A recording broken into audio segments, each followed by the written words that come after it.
Bueno, buenas tardes, buenos días, de acuerdo al horario que lo vean. Mi nombre es Paula Danel, soy trabajadora social, investigadora de CONICET. Mi tema de trabajo tiene que ver con la trayectoria de las personas en situación de discapacidad y sus relaciones con los sistemas de protección. Pero hace bastante tiempo que trabajo, investigo he intervenido en relación a las residencias para mayores.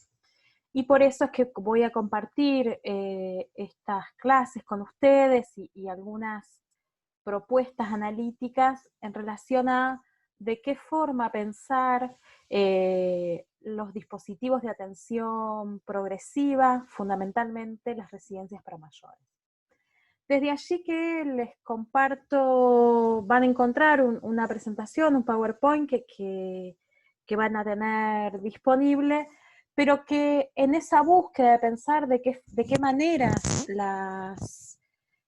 pensar las residencias para mayores implica pensar algunas cuestiones previas que son las que voy a compartir. En primer lugar, pensar y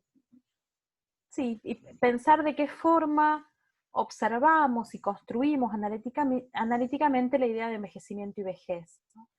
Y ahí nosotros venimos señalando hace algún tiempo, junto con otros autores y dialogando con otros intelectuales, de qué manera las ideas en torno al tiempo son estructuradas, son configuradas conforme una lógica cronológica. Y ahí nos ponemos en debate, en discusión con la filosofía y nos preguntamos algunas cuestiones en relación a la noción de tiempo. Si hay si existe una única temporalidad, si esa temporalidad es configurada de modo múltiple, qué lugar ocupa la cronologización del tiempo en relación a las otras temporalidades que se ponen en juego. Y desde ahí decimos que hay un modo de estructuración de las edades y que eso tiene implicancias metodológicas en términos de investigación, pero también en términos de intervención en lo social. Esa estructuración social de las edades nos pone en diálogo los aportes burdianos, fundamentalmente con las ideas de las miradas relacionales, y lo que nos viene a decir es que lo social se hace cuerpo, que aquello que tiene que ver con el orden social, con el modo en que se organiza y se estructura la sociedad, es internalizado por cada uno de nosotros. Y eso se traduce también en aquellas expectativas conforme pasan los años. ¿Qué se espera para determinada edad? ¿Qué se espera para otra? Y ahí decimos que los clivajes de lo social, que las marcas de lo social se van imbrincando, se van intersectando con otras formas de estructuración social, como son las clases sociales, como lo es el género, como es la identidad étnica, como es la idea de raza en los términos más decoloniales, y fuertemente, y es lo que nos preocupa, en relación a la configuración etaria. Con lo cual decimos que el envejecimiento y la vejez son procesos que están vinculados a los modos en que cada formación social se organiza, se dispone y construye e imagina determinados itinerarios. Y decimos que las interseccionalidades que se van configurando se constituyen en formas que nos permiten comprender a las identidades sociales intersectadas y consecuentemente los sistemas de opresión. Y ahí decimos que es necesario traer para pensar los procesos de envejecimiento y vejez, y es necesario traer al pensamiento gerontológico esta idea interseccional que pone en relevancia las relaciones de poder.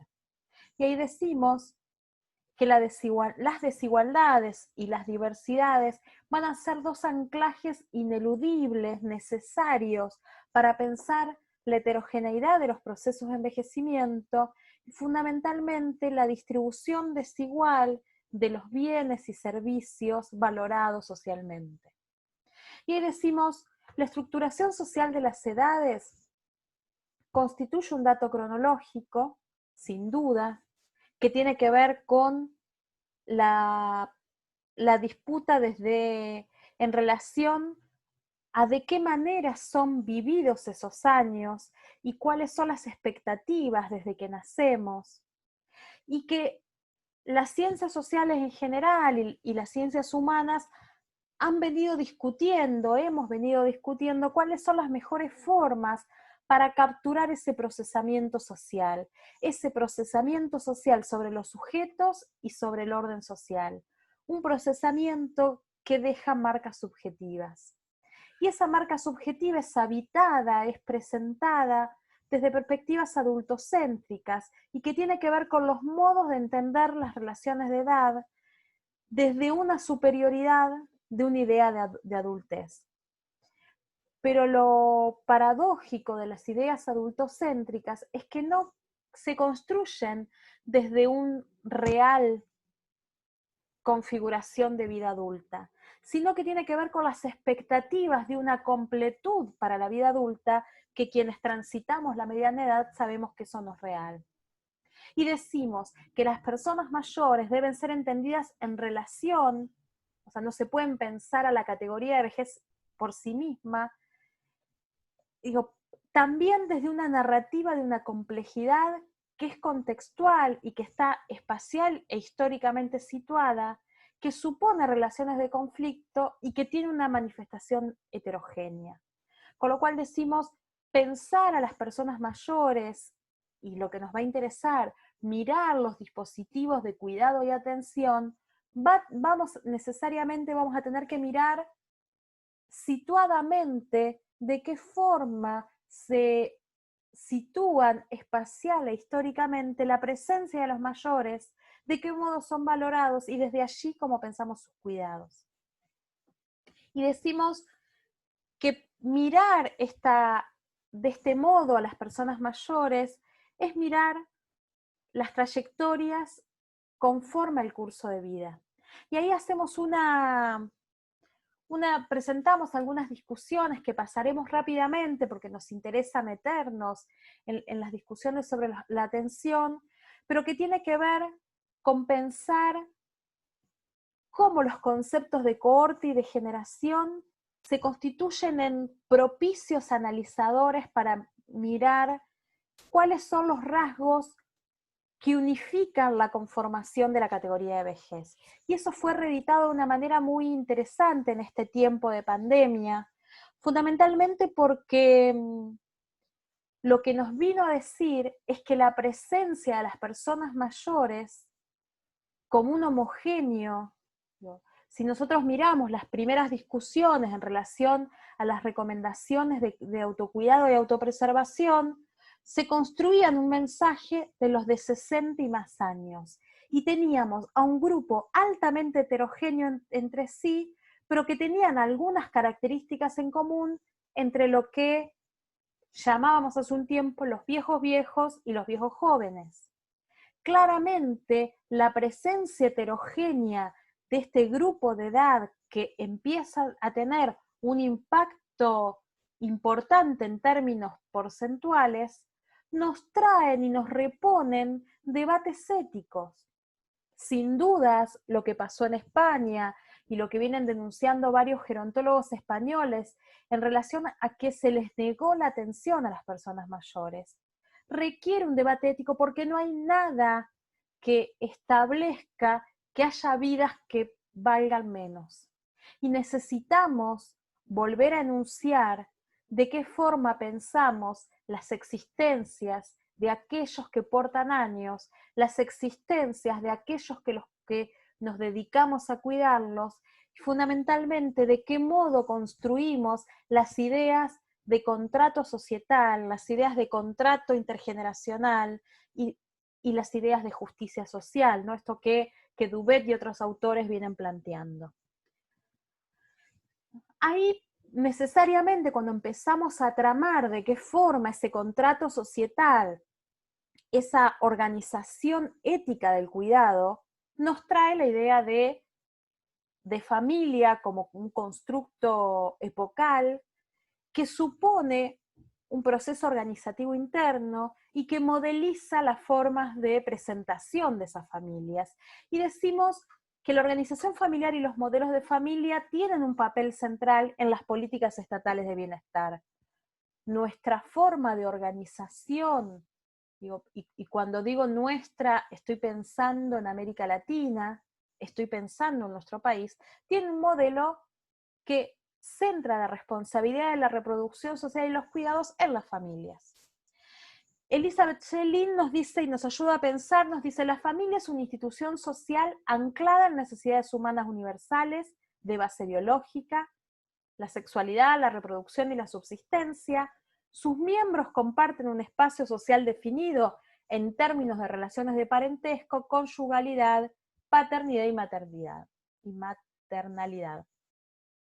Y ahí nos preguntamos, ¿de qué otros modos la familia como institución moderna empieza a tener manifestaciones y expresiones que van más allá de esta base biológica? Nuestras relaciones de contigüidad, nuestras relaciones de afectuosidad, ¿siempre se organizan desde sistemas de parentesco?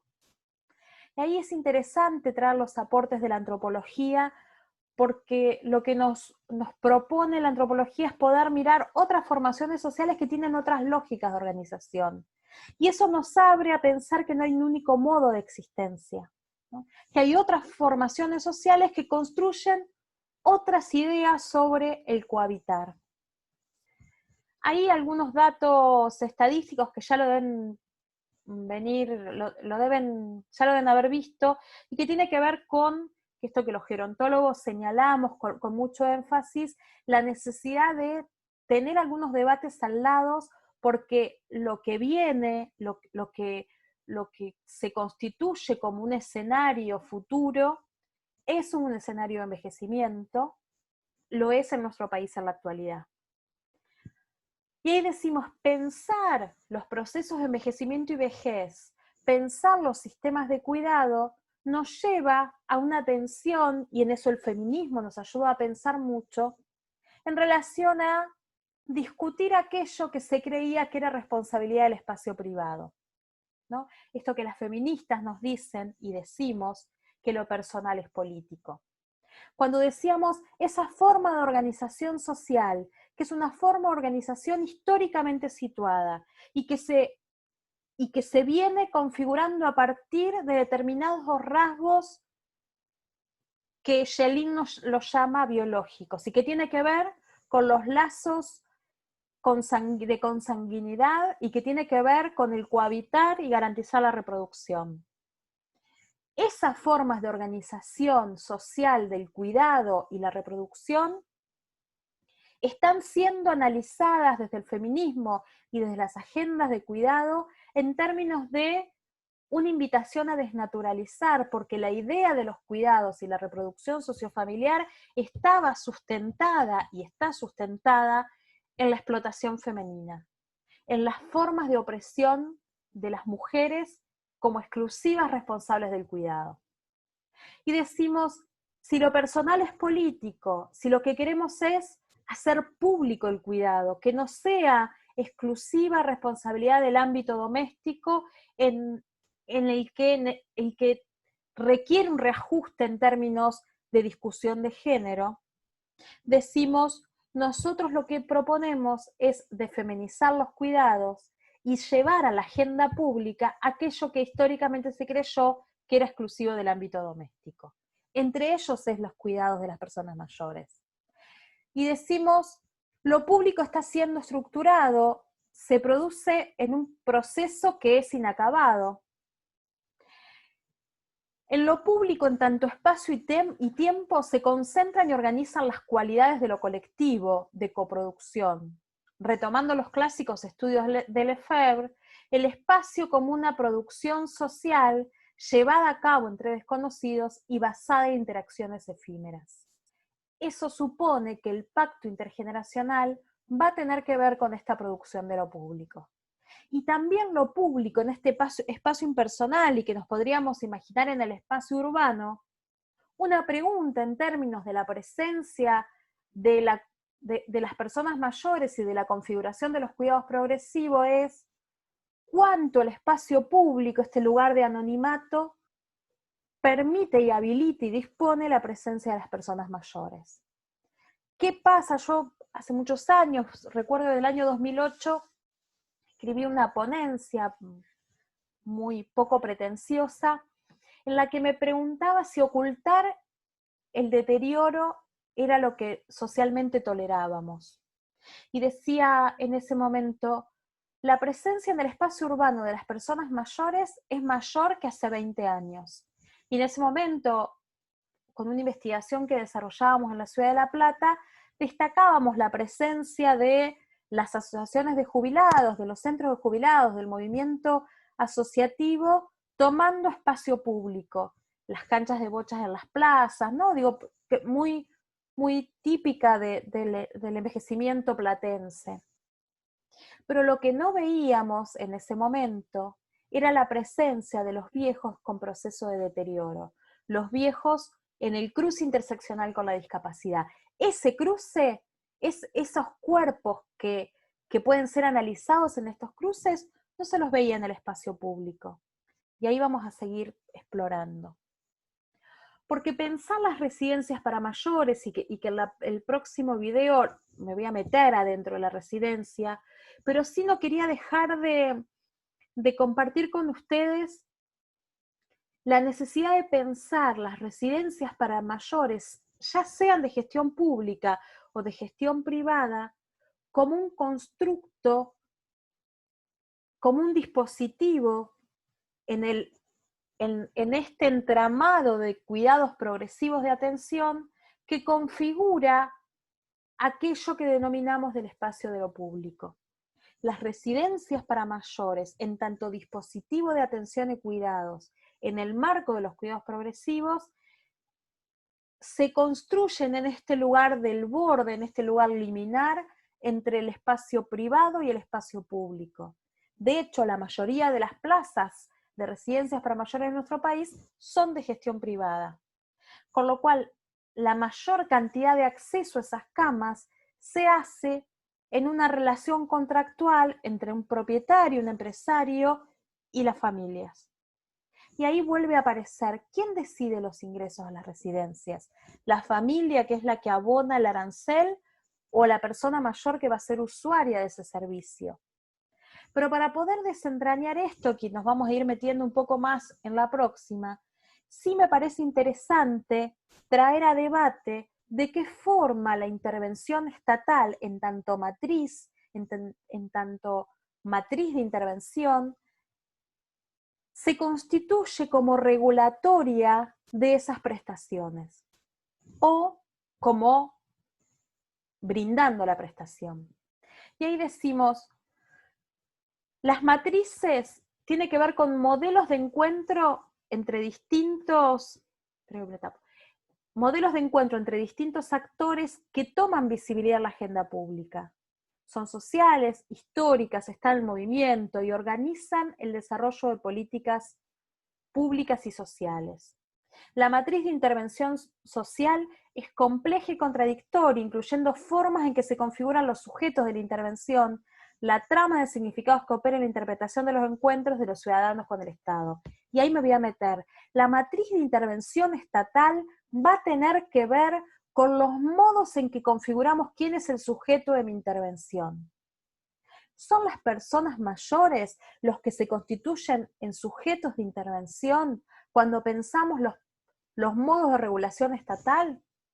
Los sujetos de intervención son las familias, las unidades domésticas que brindan cuidados hasta que necesitan hacer público ese cuidado, poniendo en acción un engranaje de cuidados progresivos. Ese encuentro entre los ciudadanos y el Estado es un encuentro cuya trama organizativa es una trama que aloja, o es una trama que rigidiza y marca un límite entre aquello que mire el Estado y aquello otro que debe ser resuelto en el espacio privado. Y ahí decimos, los modos de nombrar afectan al curso y perspectiva de la elaboración de diagnósticos y de los objetivos trazados en las en las políticas públicas y en la definición de a quién va orientado.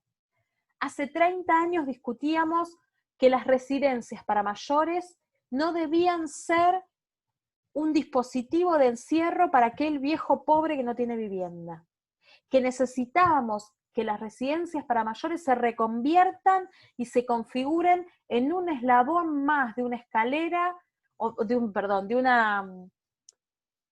trama, no me sale, un eslabón de una cadena que responda a esa progresividad de necesidad de los cuidados. Si nosotros creemos que la residencia es el último recurso frente a una persona mayor que va requiriendo cada vez más necesidades de cuidado, más respuesta de cuidado, poco podía ser que la residencia se constituya en un lugar de encierro al viejo pobre. Debía configurarse en otra cosa, y para eso necesitábamos disputar en los modos de nombrar. Los viejos son todos lo mismo, los viejos y las viejas son iguales. Es necesario nombrar la vejez en situación de dependencia. Es necesario nombrar el cruce entre vejez y discapacidad para que se active otro tipo de respuesta a la hora de configurar los dispositivos residenciales. Y ahí decimos, las directrices de las políticas públicas se expresan a través de los modos de nombrar, de concebir a los sujetos. En los diagnósticos se establecen diferentes perspectivas y miradas sobre esos sujetos. Sin embargo, estos sujetos no son pasivos y van a ir modelando esas políticas públicas. ¿Cuántas veces en los dispositivos residenciales nos encontramos con viejos activos que disputaron aquello que teníamos para ofrecerle? Que cuando iba el inspector o el evaluador a la residencia, lo llamaba y le decía, vos mirás tal cosa, pero no estás mirando tal otra, ¿no? Nosotros creemos en la participación activa de los viejos y viejas, la participación activa de los residentes de los dispositivos de atención. Y ahí decimos, reconocemos a los actores con capacidad de agencia, en el que esas relaciones construyen agenda, y decimos que el espacio simbólico y social que se define para los ciudadanos puede ser leído en clave de la matriz de intervención estatal, toda vez que posibilita el desarrollo de cuáles son las dimensiones en juego. Y ahí decimos, la perspectiva generacional nos permite identificar similitudes y diferencias entre los adultos mayores a través del tiempo. Y decimos que la vejez, como otredad, nos invita a pensar la colonialidad del ser en tanto presión de la fetichización de la imagen juvenil. Cuando decíamos que ocultar el deterioro era tolerable, va a tener que ver con decir que en la medida en que la imagen juvenil, la imagen del cuerpo flexible, del cuerpo esbelto, sea lo único deseable, cualquier presencia corporal que se corra de esa norma va a ser mirado con desprecio y va a atentar contra toda práctica de libertad. Nosotros creemos que la gerontología debe seguir disputando las formas en que pensamos las existencias, debe reconocer la heterogeneidad de los modos de envejecer, debe reponer el debate de género. Decimos que hablar de vejeces en plural y desde un análisis situado nos permite dar cuenta de la multiplicidad de condicionantes de la desigualdad y la complejidad de los problemas sociales que atraviesan a las personas mayores, incorporando el análisis a las mujeres, varones, personas LGTBIQ, trabajadoras del mercado informal, migrantes, obreras, no calificados, que han atravesado procesos de explotación laboral, minorías étnicas, afrodescendientes, entre otros. De esta forma consideramos que la edad no es una categoría suficiente a la hora de pensar las desiguales trayectorias y diversas formas de atravesar el proceso de envejecimiento en el contexto latinoamericano. Ahí dice en prensa, pero ya salió, ese es de un artículo que escribimos en un capítulo que se llama Decolonialidad y de Identidades Divergentes e Intervenciones, por editorial EDULP, y que si ponen el nombre del libro es de acceso abierto y gratuito. Y ahí decimos, pensar los procesos de envejecimiento y vejez, pensar los espacios de configuración liminar entre lo público y lo privado es volver a traer la idea de precariedades, de contingencias y de producción social de la vejez. Y ahí decimos, de ahí para Butler, Isabel Lorey habla de Judith Butler, dice, de ahí para Butler valga la pena centrarse en las decisiones políticas y las prácticas sociales por las cuales algunas vidas son protegidas y otras no. Cuando nosotros decimos que la gerontología debe continuar disputando el viejismo y las formas de deshumanización, es porque creemos que es necesario traer a debate y continuar profundizando ese debate en relación a cuáles son las vidas que merecen ser protegidas, que merecen ser vividas. Esto que pasó en algunos países europeos o en algunas regiones, de que se decida qué vida valía más, tiene que ver con esta lógica neoliberal de creer que algunas vidas son desechables. La condición precaria no remite solo a la vida en cuanto tal, sino a las condiciones de su existencia. A este respecto, no se problematizará aquello que hace a todos iguales, sino aquello que todos comparten, ¿no? Y ahí me parece que es interesante esto que Lorey, Butler y toda esta línea postestructuralista nos invitan a pensar en términos de cuáles son esos rasgos que tienen que ver con nuestra humanidad y que deben ser colocados en un lugar central a la hora de disputar los recursos, los dispositivos, los modos de atención. Las condiciones de vida y de trabajo precarias están normalizándose en un plano estructural y se han convertido por ende en un instrumento fundamental de gobierno. Esta idea de la gubernamentalidad neoliberal que hace que normalicemos el pluriempleo, que normalicemos el trabajo precario, que normalicemos que la mayor tasa de contagio se dé en el personal de salud por el pluriempleo.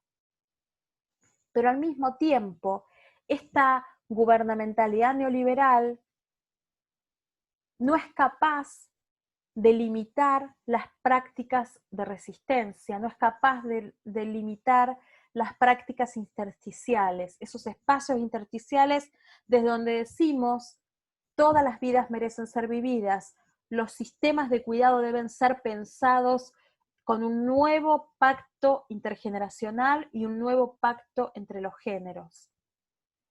Y decimos, la gestión del cuidado requiere organizar recursos, bienes, servicios, actividades. Estas tareas pueden realizarse de manera no remunerada por familiares, delegarse con remuneración a través de relaciones laborales o a través de instituciones. Pensar la gestión del cuidado es pensar ese lazo afectivo y amoroso por el que cuidamos a nuestros familiares, la contratación por fuera y el desarrollo de dispositivos institucionales. Ravasi plantea que la provisión de cuidados en la sociedad se organiza en torno a un diamante del cuidado compuesto por la familia, el mercado y el Estado, y las ONG, y el acceso o no a estos componentes influyen en quienes necesitan cuidado y en quienes asumen la responsabilidad del cuidado. Rodríguez Méndez indican que en Latinoamérica se observa que la participación de los otros vértices del diamante de cuidados resulta marginal, menor y complementaria, y que la estratificación en el acceso a los servicios y prestaciones de cuidado se transforma en un vector de desigualdad. Cuando nosotros señalamos que discutir el cuidado es discutir desde la lógica de desigualdad, desde la lógica de la diversidad y desde la presencia de existencias múltiples. Y ahí decimos que nos interesa identificar las relaciones entre los sujetos, los sistemas de protección, las luchas contra el edaísmo. Y fundamentalmente, la entrada analítica que les voy a proponer para pensar las residencias es que necesitamos pensar los procesos de regulación y control prestacional, y eso supone hacer público aquello que históricamente se creyó como algo del asunto privado, la producción de servicios en lugar del Estado y el mercado en la producción y desarrollo de servicios, y también mirar especialmente los procesos de cuidado y de atención, poder mirar, digo, cuál proceso de trabajo, de qué forma se van construyendo los bordes y los modos de cuidar.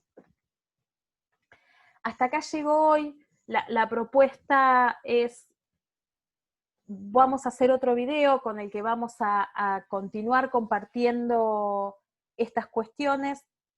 Fundamentalmente vamos a meternos adentro de la residencia para pensar los modelos de atención, los modos de gestionar y las lógicas y las matrices de dónde pensar la regulación estatal. Hasta la próxima.